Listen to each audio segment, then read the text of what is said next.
पाकिस्तान की हिस्ट्री में इससे बड़ा कोई स्कैंडल नहीं होगा जिस कदर इन्होंने लूटमार की है। अगर इनका एहतसाब आप कर लें तो आप तमाम पुराने स्कैंडल को भूल जाएंगे। हमारी सुजुकी अल्टो जिसमें बैठने का दिल ना हो, 26-27 लाख रुपए की गाड़ी, यही मारुति भारत वन के नाम से इंडिया के अंदर 4.25 लाख की है। टोयोटा और होंडा, इनको भी 36 साल हो गए। इनके साथ भी डिलीशन प्रोग्राम में यही शर्त थी कि आइंदा 5 साल बाद ट्रांसपोर्ट टेक्नोलॉजी हमारे मुल्क में आएगी, लेकिन आज तक हम मैन्युफैक्चरर नहीं बने। 10-12 नए असेंबलर्स, वो भी इनके रंग में रंग गए और इन तमाम लोगों के मुंह खून लग चुका है। किसी एक हुकूमत ने कभी इनसे ये नहीं पूछा कि भाई ये ब्लैक मार्केटिंग क्यों है, ये कीमतें क्यों बढ़ रही हैं, हम मैन्युफैक्चरिंग क्यों नहीं कर रहे। हुकूमत को भी चूना लगा रहे हैं और पब्लिक को भी चूना लगा रहे हैं। पाकिस्तान में गाड़ियां सस्ती होने वाली हैं। 40 लाख की गाड़ी 32 लाख की हो जाएगी और जो गाड़ी 30 लाख की आती थी वो 25 लाख की हो जाएगी। इन दिनों इस तरह की खबरें बहुत गर्दिश कर रही हैं। तो इन सब सवालों के जवाब लेने के लिए हमने all Pakistan Motors dealers association के चेयरमैन HM शहजाद साहब को अपने स्टूडियो में दावत दी है ताकि इन सब सवालों के जवाब ले सकें। कैसे हैं शहजाद साहब? हुकूमत ने इंपोर्टेड गाड़ियों पर रेगुलर ड्यूटी ख़त्म कर दी है, क्या सच में ऐसा है और इससे क्या गाड़ियों की कीमत पर क्या फ़र्क पड़ेगा? देखें, ये तो बिल्कुल हकीकत है कि आरडी जो रेगुलेटरी ड्यूटी है वो गवर्नमेंट ने ख़त्म कर दी है, लेकिन आप कहते हैं कि इससे क्या फ़र्क पड़ेगा, तो बज़ाहिर आपको ये फ़र्क नज़र नहीं आएगा। इसलिए कि जब रेगुलेटरी ड्यूटी हमने इन पे डाली गई तो उस वक्त डॉलर जो था वो 204 और 205 रुपये का था। आज डॉलर जो है 285 और 290 रुपये का है। एक जो ये फ़र्क है, इस फ़र्क को कैसे आप निकालेंगे, इसकी मिसाल मैं आपको इस तरह देता हूँ कि जिस वक्त ये आरडी डाली गई तो जब डॉलर वो 204-5 का था, जापान से जो भी समंदर पार पाकिस्तानी गाड़ी ख़रीदता था तो वो उस हिसाब से गाड़ी ख़रीदता था। फ़र्ज़ करें कि एक छोटी गाड़ी मीरा वो $5,000 की थी। उस वक्त $5,000 जो है वो 10-10.5 लाख का बनता था। आज वो जो डॉलर के ऊपर जाने की वजह से आज जो है वो डॉलर वो बनता है 15 से 15.5 लाख रुपए का। तो ये जो फ़र्क है ना वो आपको नज़र नहीं आएगा। जो आपको आरडी का जो बेनिफिट है वो अभी नज़र नहीं आएगा। फिर जो गाड़ियां पहले की खड़ी हुई हैं या पोर्ट पे खड़ी हैं तो वो ऑलरेडी आरडी ड्यूटी भी दे चुके हैं और पोर्ट ट्रस्ट का डैमेज भी दे चुके हैं, तो वो गाड़ियां तो ऑलरेडी लोगों ने नुकसान में बेची हैं। तो ये कहना कि फौरी तौर पे कोई फ़र्क आएगा तो फ़र्क कोई भी नहीं आएगा। हाँ, जब तक नई गाड़ियां TR बैग गिफ्ट के तहत कम से कम उसके लिए 60 से 70 दिन चाहिए, वो गाड़ियाँ आएंगी, कुछ फ़र्क मिलेगा। अच्छा सर, ये बताएं कि Fortuner 1.5 crore, land cruiser 15 crore, Honda civic 1 crore 3 lakh, Toyota Corolla 74 lakh, Suzuki Cultus जो है वो 41 लाख। सर जी, इतने में तो एक फ़्लैट ख़रीद लें हम कराची में। इतनी महंगी गाड़ियाँ क्यों? इसकी मतलब वजह क्या है? देखें, ये हमारी बदनसीबी है। मैं मुल्क की बदनसीबी तो नहीं कहूँगा, हमारी और हमारी जो पॉलिसी मेकर है उनकी बदनसीबी रही है कि हम आज तक मैन्युफैक्चरिंग की तरफ नहीं जा सके। जब सुजुकी सुजुकी बन के पाकिस्तान में आई, उस वक्त मैं 1981-82 की बात कर रहा हूँ, एक डिलीशन प्रोग्राम पे साइन हुआ था। उस डिलीशन प्रोग्राम की स्पिरिट ये थी कि आइंदा 5 साल के बाद ट्रांसफ़र ऑफ टेक्नोलॉजी हमारे मुल्क में आएगी और हम मैन्युफैक्चरिंग की तरफ जाएंगे। अच्छा, ये कब हुआ था? 1981-82 में। अच्छा, ठीक है। लेकिन हमारी बदनसीबी ये रही, ये सुजुकी टोयोटा और होंडा, इनको भी 36 साल हो गए। इनके साथ भी डिलीशन प्रोग्राम में यही शर्त थी कि आइंदा 5 साल बाद ट्रांसपोर्ट टेक्नोलॉजी हमारे मुल्क में आएगी, लेकिन आज तक हम मैन्युफैक्चरर नहीं बने, आज तक हम असेंबलर्स रहे और आज भी हम CKD SKD असेंबली इंपोर्ट के मोहताज हैं। मतलब हम लोगों से बुकिंग का पैसा लेने के बाद लोगों की गाड़ी बुक करते हैं और उसके बाद हम CKD SKD असेंबली इंपोर्ट करते हैं। हमारे मुल्क से डॉलर की शक्ल में ये ज़र मुबादला जा रहा है और वहाँ से ये जब गाड़ी की जो किट आती है उसके बाद उसको हम जोड़ते हैं। दुनिया की महंगी तरीन गाड़ी असेंबल्ड करके हम आवाम को बेच रहे हैं। यानी हुकूमत को भी हम चूना लगा रहे हैं और पब्लिक को भी चूना लगा रहे हैं। और बाज़ वक़्त नहीं, ये तरतीब रही है कि आप बुकिंग कराएं और 6 से 8 महीने के बाद आपको गाड़ी देते थे। तो ये दुनिया में कहाँ होता है? तो सर ये बताएं कि ये हुकूमत इनके सामने बेबस है, तो ये क्या इतनी बड़ी माफिया है, जाइंट है, मतलब क्या है ये? आवाम को भी चूना लगा रहे हैं, हुकूमत को भी लगा रहे हैं, मतलब क्या है फिर ये? देखें, जब मुल्क की पॉलिसी मेकर और अपना मुल्क के वो इदारे जो इन तमाम चीज़ों पे नज़र रखते हैं, जब उन इदारों में असेंबलर्स के लोग बैठे हुए होंगे, यही टोयोटा होंडा सुजुकी और दूसरे लोग बैठे होंगे। मैं बात कर रहा हूँ इंजीनियरिंग डेवलपमेंट बोर्ड की, उसमें कौन लोग हैं जो पॉलिसी बना रहे हैं? मुल्क के मुफाद में कोई गवर्नमेंट का ऐसा शख्स जो पब्लिक को समझता और पब्लिक के मुफाद में वहाँ इम्प्लीमेंट कराए, ऐसा कुछ भी नहीं है। इन्हीं के लोग जो है वहाँ बैठे हुए हैं। फिर मिनिस्ट्री ऑफ इंडस्ट्रीज़ वो इनको देख सकती है, इन पे काबू कर सकती है, लेकिन हमारी बदनसीबी रही है कि आज तक इन पे किसी ने हाथ नहीं डाला। देखें, हमारा जो मुल्क है ना, वो ऑटोमोबाइल अगर इंडस्ट्री हो तो जन्नत है, जन्नत से कम नहीं है दुनिया में। मुझे बताइए आप कि कौन सा ऐसा मुल्क है जो पहले पैसे ले और 6-8 और साल भर के बाद गाड़ियाँ लोगों को दे, और जिसको फौरी गाड़ी चाहिए वो ब्लैक में गाड़ी खरीदे, और वो भी ब्लैक भी कितना आप तस्वर नहीं कर सकते। अच्छा देखें, ये तो खैर मैंने आपसे वो बात कर दी कि जो ये पीछे से हमारे 30-35-40 साल से जो होता चला रहा है, पिछले 9 माह के अंदर इन तमाम लोगों ने, ये 3 जो पुराने असेंबलर्स हैं उसके साथ 10-12 नए असेंबलर्स भी हैं, वो भी इनके रंग में रंग गए, और इन तमाम लोगों के मुंह खून लग चुका है। ये मुल्क के मुफाद में नहीं है, ये तो अपने मुफाद में है कि इनका पेट कैसे भरे। जब आपके पास CKD SKD असेंबली नहीं है, आप गाड़ी नहीं दे सकते, आप बुकिंग क्यों ले रहे हैं? आपके पास देने के लिए कुछ है नहीं, आप बुकिंग क्यों ले रहे हैं? आप कीमतें क्यों बढ़ा रहे हैं जब आपके पास कुछ देने के लिए नहीं है? तो ये सवाल पैदा होता है मौजूदा गवर्नमेंट से। मौजूदा गवर्नमेंट इसका जवाब दे कि भाई जब आपके पास कोई चीज़ है नहीं, आप कीमत क्यों बढ़ा रहे हैं? सही कह रहे हैं। अच्छा, मुझे ये बताएं कि पिछले तकरीबन जो हैं 4-6 महीने ये कार असेंबलर्स पे भी बड़े भारी गुजरे हैं। बहुत कम इनकी सेल्स हुई हैं, डिक्लाइन 80% 90% तक डिक्लाइन आया। तो क्या आवाम की कुव्वत ख़रीद जवाब दे गई है, या इन कंपनियों से दिल उठ गया है? क्या वजह है, इतना डिक्लाइन क्यों आया? इन्होंने अपने पाँव पे खुद कुल्हाड़ी मारी है इन लोकल असेंबलरों ने। जो मैं बार बार एक बात करता आ रहा हूँ, और मैं कब से ये बात करता हुआ आ रहा हूँ कि आज हम अगर मैन्युफैक्चरर होते, आज अपने मुल्क की हम ज़रूरत को पूरा कर रहे होते, सस्ती मियारी गाड़ी हम लोगों को दे रहे होते, और 2-2 हाथों से गाड़ियाँ एक्सपोर्ट करके हम ज़र मुबादला अपने मुल्क के लिए ला रहे होते। हम डॉलर, इस वक्त हमें डॉलर की ज़रूरत है, आज हम अपने मुल्क के लिए बहुत बड़ा काम कर सकते थे। लेकिन ये वही मैंने आपसे कहा ना कि हर दौर के अंदर इनके मंजूर नज़र लोग आते रहे और वो इनकी पॉलिसियों पे इनके साथ काम करते रहे। हमारी सबसे बड़ी ये बदनसीबी रही कि कभी भी पिछली हुकूमतों में किसी एक हुकूमत ने कभी इनसे ये नहीं पूछा कि भाई ये ब्लैक मार्केटिंग क्यों है, ये कीमतें क्यों बढ़ रही हैं, और फिर हम मैन्युफैक्चरिंग क्यों नहीं कर रहे। सर मुझे ज़रा समझाएं, मैं समझ नहीं पा रहा आपकी बात ना, कि कंपनी तो अगर बाहर से कोई चीज़ इंपोर्ट कर रही है, पार्ट्स यहाँ ला के असेंबल कर रही है और उसको बेच रही है, तब भी प्रॉफिट कमा रही है। और अगर कंपनी यहीं पे पार्ट्स बनाती है, बना के फिर भी उसको बनाने के बाद उसको असेंबल करती है और बेचती है, प्रॉफिट तो दोनों सूरतों में है। तो ये कंपनियां भागती क्यों हैं? आखिर इसकी वजह क्या है कि यहाँ पे चीज़ें मैन्युफैक्चर करने से क्यों भागती हैं? उसकी वजह यह है कि मैंने कहा ना कि शुरू से इनके मुंह जो है वो इतना खून लुक चुका है और इतना प्रॉफिट खा चुके हैं कि आप दुनिया का एहतसाब कर रहे हैं।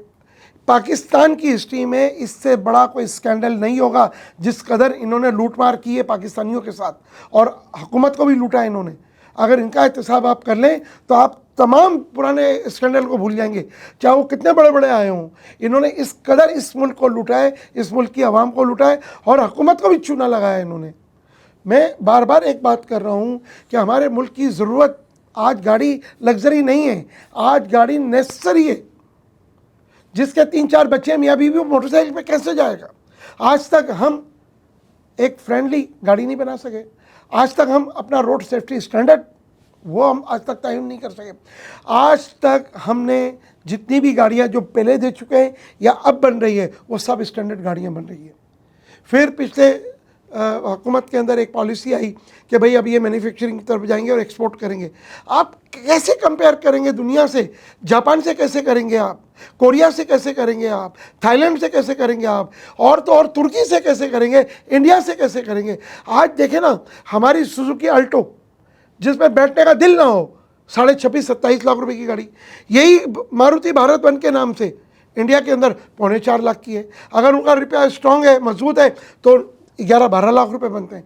आप मैन्युफैक्चरिंग, आप असेंबलर्स, फिर रोड सेफ्टी स्टैंडर्ड 0, सब स्टैंडर्ड गाड़ी, उसमें एयरबैग, उसमें लग्जरियत, उसमें उसका पेट्रोल एवरेज, आप क्या दे रहे हैं आवाम को? मां सिवाय के ज़िल्लत और रुसवाई के अलावा। अभी आपने जैसे बताया इंडिया में ऑल्टो तकरीबन 11-12 लाख रुपए की है, अगर पाकिस्तानी रुपयों में उसको काउंट करें, यहाँ पे तकरीबन जो है वो 26-27 लाख रुपए की है। तो वहाँ पे जो इंडिया में गाड़ी बन रही है वो उसकी जो मेकिंग कंपनी है वो भी प्रॉफिट कमाती होगी, और जो हमारे वाली है वो भी प्रॉफिट कमाती होगी। तो ये तो सीधा सीधा हमारे वाले कोई मतलब कई गुना ज़्यादा प्रॉफिट कमा रहे हैं। देखें ये करते क्या हैं, ख़ासकर ये जो 3 पुराने हैं ना, इनकी सिस्टर्स कंपनीज चाइना में भी है, थाईलैंड में भी है, और जहाँ दुनिया में सस्ता पार्ट्स मिलता है या सीकेडी मिलती है वहाँ पर है। ये अंडर इन्वाइसिंग करके भी पाकिस्तान को लूट रहे हैं, और यहाँ महंगी गाड़ी बनाकर भी, असेंबल करके भी पाकिस्तानियों को लूटते हैं। इनकी जो ये सुजुकी है ना, उसके मुकाबले में करोड़ दर्जे बेहतर इंडिया की सुजुकी है। पैसों का फ़र्क आपने देख लिया। ये गाड़ी इनको किसी भी तरीके से 10-12 लाख पाकिस्तानी से ऊपर नहीं पड़ती। ठीक। अच्छा, गवर्नमेंट को क्या देते हैं? गवर्नमेंट को पब्लिक से गाड़ी बुक करने के बाद, टैक्स लेने के बाद, पब्लिक से टैक्स लेके गवर्नमेंट को दे देते हैं। अपनी इनकम के अंदर जो हर एक पाकिस्तानी दे रहा है, आप अपनी नौकरी करते हैं, आपको तनख्वाह मिलती है, आपका इनकम टैक्स कटता है, इस तरह ये भी अपने कारोबार में जो टैक्स करता है वो दे देते हैं। मतलब इजाफी कुछ नहीं देते? क्या देते हैं? आवाम से पैसा लेके दे देते हैं। फिर एक सबसे बड़ा काम क्या करते हैं, जो पब्लिक की बुकिंग का पैसा आता है वो बैंक को बुलाते हैं, इधर आइए, आपको पैसा चाहिए इंटरेस्ट पे, उस पैसों से भी इंटरेस्ट कमाते हैं। अच्छा सर, ये बताएं, पूरी दुनिया जो है वो ग्रीन एनर्जी पे शिफ्ट हो रही है, आहिस्ता आहिस्ता जो है वो फ्यूल की जगह बैटरी ले रही है। तो ये बताएं कि हम इसमें कहाँ खड़े हुए हैं? हमारे चलें असेंबलर ही कह लें, बनाते तो हम कुछ नहीं है यहाँ पे, हमारे असेंबलर्स इस पे कितनी तवज्जो दे रहे हैं? आपके ख्याल में यहाँ पे काम हो रहा है? हमारी कंपनियाँ इसके ऊपर काम कर रही हैं? देखिए, 2 माफिया हैं यहाँ पाकिस्तान के अंदर, एक लोकल असेंबलर माफिया है और एक पेट्रोल माफिया है। वो कभी नहीं चाहेगा कि आपकी ईवी से मुराद इलेक्ट्रिकल कार आए या हाइब्रिड गाड़ियाँ पाकिस्तान के अंदर, चाहे बाहर से आए या यहाँ बने। इनके जो प्लांट लगे हुए हैं ना, वो असेंबलिंग प्लांट लगे हुए हैं। ये पैसा लगाकर नई टेक्नोलॉजी लाना नहीं चाहते, ये वही थूक पानी लगा के आवाम को लूटना चाहते हैं। सर आवाम का क्या जाएगा? वो बाहर से मंगवा लेंगे, नहीं, नुकसान तो इनका है। अगर ये हमारे मुल्क में डायरेक्ट गाड़ियों की इंपोर्ट नहीं है, यूज गाड़ियों की इंपोर्ट नहीं है। हम मजबूर हैं, जो टीआर बैगेज गिफ्ट के तहत जो समंदर पार पाकिस्तानी गाड़ी भेजता है वही यहाँ खरीदो फरोख्त होती है, उसमें भी इनको तकलीफ है। और इतनी बड़ी तकलीफ है कि आए दिन ये कोई ना कोई किसी न किसी बहाने से ऐसे गवर्नमेंट के साथ मिलके एसआरओ निकलवा देते हैं कि जिससे ये समझदार बार पाकिस्तानी भी परेशान होते हैं। लेकिन मैंने आपको इतनी बड़ी बात की, मुल्क में आपके 18,000 आइटम इंपोर्ट होते हैं और सबकी ड्यूटी पाकिस्तानी रुपीस में भरी जाती है। ये वाहिद गाड़ी है use car TR baggage gift के तहत कि जो गाड़ी भी बाहर से आती है और समझदार बार पाकिस्तानी उसके लिए डॉलर भी भेजता है। अच्छा एचएम शहजाद साहब, मैं एक बात समझ नहीं पा रहा, एक बैरून मुल्क पाकिस्तानी यहाँ पर गाड़ी भेजता है, वो वहाँ से डॉलर भी भेज रहा है और गाड़ी भी भेज रहा है, और हम यहाँ से उससे रिसीव कर लें, मगर हम उसकी कीमत तो अदा करते होंगे ना जो हमें डॉलर में देनी होती होगी। बात यह है कि यहाँ जो टीआर बैगेज गिफ्ट कहते हैं, जो गाड़ियाँ आती हैं वो समझदार बार पाकिस्तानी भेजता है अपने ब्लड रिलेशन की। सही है। हम वो गाड़ी बेच के पैसा इनकी फैमिली को यहाँ दे देते हैं, क्योंकि हर साल करोड़ों डॉलर, अरबों डॉलर आपके रेमिटेंस आता है, ज़र मुबादला आपको भेजता है उनकी फैमिली के लिए, उनके घर चलाने के लिए, उनके बच्चों की तालीम के लिए, उनके बच्चों की शादी के लिए, तो वो पैसा यहाँ मिल जाता है। मतलब इस स्कीम में पैसा बाहर, डॉलर बाहर नहीं जा रहा। आपकी एलसी नहीं खुलती तो डॉलर क्यों जाएगा? आपकी मुल्क में एलसी नहीं खुलती, स्टेट बैंक मौजूद है, नेशनल बैंक मौजूद है, और सारे बैंक आपके उसमें, आप किसी से पूछ लें कभी किसी की एलसी खोली है आपने? ये बड़े बड़े डीलर्स जो गाड़ियाँ बाहर से मंगवाते हैं, तो ये मतलब सारी उसी स्कीम के तहत आती है? यार बैगेज गिफ्ट के तहत आती है, डीलर कोई गाड़ी नहीं मंगाता है। अच्छा जी, जो गाड़ी आती है वो समंदर पार पाकिस्तानी स्कीम के तहत आती है, और गवर्नमेंट ऑफ पाकिस्तान की स्कीम है ये। आपकी कोई एलसी नहीं खुलती इसमें। आपके मुल्क से एक पैसा, एक पेनी स्टेट बैंक से आप ले लें, रिपोर्ट मालूम कर लें कि कौन से कार डीलर के लिए आपने डॉलर दिया है। नथिंग। ये टीआर बैगेज गिफ्ट के तहत गाड़ियाँ आती हैं और समंदर पार पाकिस्तानी भेजता है। अच्छा, ये जो टीआर बैगेज गिफ्ट है, इसके तहत एक बैरून मुल्क पाकिस्तानी जो कितनी गाड़ियाँ भेज सकता है? मतलब 10 भेज दे, 15 भेज दे, लातादाद भेज दे, कितनी? नहीं, इसकी एक लिमिटेशन होती है। अगर कोई पाकिस्तानी 6 माह बाहर रहता है तो बैगेज में एक गाड़ी ला सकता है। अच्छा। और एक वो पाकिस्तानी जो टीआर के तहत यानी ट्रांसफर रेजिडेंस के तहत अपने मुल्क में आ रहा है तो अपने सामान के साथ साथ एक राइट हैंड गाड़ी जापान से खरीद के ला सकता है। एक वो पाकिस्तानी जो गिफ्ट कर रहा है, तो 700 और कुछ दिन है, 600 समथिंग कुछ दिन है, तो वो 2 साल में अपने ब्लड रिलेशन को एक गाड़ी गिफ्ट कर सकता है। वो अपने माँ को, बाप को, बीवी को वो एक गिफ्ट कर सकता है, और वो सारे उसकी ड्यूटी भी बाहर से खुद भेजता है और गाड़ी भी खरीद के बाहर से भेजता है। अच्छा ये बताएं, हम इंपोर्ट डायरेक्ट क्यों नहीं करते हैं, इसकी वजह क्या है? पहले शुरू में गवर्नमेंट का भी ये ख्याल था कि मैन्युफैक्चरिंग की तरफ चले जाए। आज भी मैं तो कहता हूँ अगर हुकूमत इंपोर्ट अलाउ कर दे, ठीक है, मतलब ये लेकिन अजीब इन हालात बदमाशी है कि मतलब इंपोर्ट भी नहीं करने देंगे, यहाँ पे बनाएंगे भी नहीं, और अजीब माफिया है यार ये। देखें, ये जितना पैसा कमाते हैं ना, वो पैसा बुकिंग की मद में लेते हैं, कुछ तो वो डॉलर की शक्ल में चला जाता है इनकी CKD SKD असेंबली इंपोर्ट करने में, कुछ इनका पैसा चला जाता है प्रॉफिट की मदद। और वो डॉलर की शक्ल में, ठीक है। अब आपके पास मुल्क में रहा क्या है? क्यों नहीं हुकूमत ऐसे इकदाम करे कि इनको कंपटीशन मिले? जब तक ये मैन्युफैक्चरर नहीं बनते तब तक ये जो देखें ना हमारे मुल्क में, आपने कहा जी ये जो RD हटी है तो गाड़ियाँ सस्ती कैसे होंगी। मैं हुकूमत से अपील कर रहा हूँ आपके प्रोग्राम के तवज्जुह से कि जो गाड़ी 3 साल पुरानी आ रही है उसको 7 साल कर दें, जो जीप, पिकअप्स और वैन 5 साल पुरानी आती है उसको 7 साल कर दें। समझा नहीं मैं आपकी बात। देखें, एज लिमिट है ना, कार अगर बाहर से TR बैगेज गिफ्ट के तहत आएगी तो 3 साल पुरानी आएगी, ठीक है, ये गवर्नमेंट की पॉलिसी है, इससे ज़्यादा पुरानी नहीं ला इससे सकते। पुरानी नहीं ठीक हो है। सकती। तो आज 3 साल पुरानी गाड़ी जो है वो जापान में $5,000 की है। ठीक है, $5,000 बनते हैं कितने? 15 लाख रुपए। तकरीबन। वही 7 साल पुरानी गाड़ी जो है वो $2,500 की है, $2,500 बनते हैं 7.5 लाख रुपए। आधा हो गया ना, तो ये कितना बड़ा फर्क आ गया।